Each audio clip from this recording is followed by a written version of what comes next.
বলছেন, আসসালামু আলাইকুম শেখ, প্রচলিত আর্মির চাকরি কি মুসলিমের জন্য জায়েজ?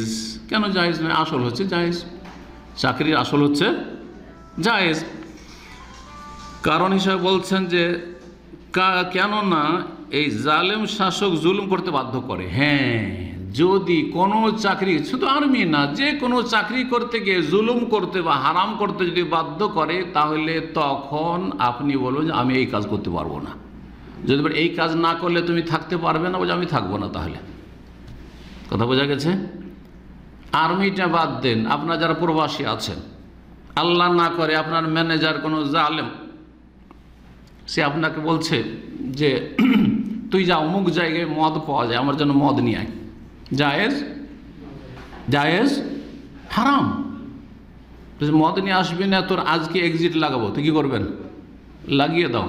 আল্লাহর জমিন প্রশস্ত রয়েছে, আল্লাহ আমার জন্য রিজিক, যেখানে যাবো সেখানে রিজিক নামাবেন। কথা বোঝা গেছে না? তখন চাকরির লাথি মেরে দেন। বোঝা গেছে?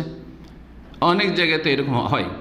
গেছেন 4 স্টার 5 স্টার হোটেলে চাকরির জন্য, ও দাঁড়িয়ে বা রেস্টুরেন্টে দাঁড়িয়ে থাকলে চাকরি হবে না, লাথি মেরে দেন চাকরিতে।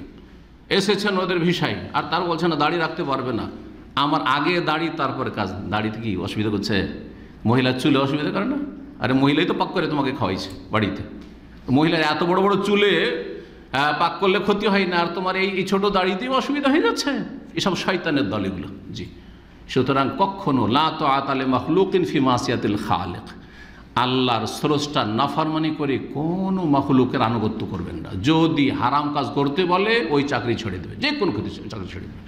আর যদি বলে যে আমরা হারাম করছি, তোমাকে হারাম করাবো না, তুমি তোমার বৈধ কাজ করিও, তোমার স্বাধীনতা আছে, তাহলে ঠিক আছে। যতক্ষণ পর্যন্ত আপনার দ্বারা জায়েজ কাজ নেবে যে কোনো আপনার ক্ষেত্রে, সেটার মধ্যে একটি সেনাবাহিনী, ততক্ষণ কাজ করবেন। যখন দেখবেন যে হারাম কাজে বাধ্য করছে, তখন সেখান থেকে বেরিয়ে আসবেন। আপনি বলবেন যে আমি এই কাজ করতে পারবো না।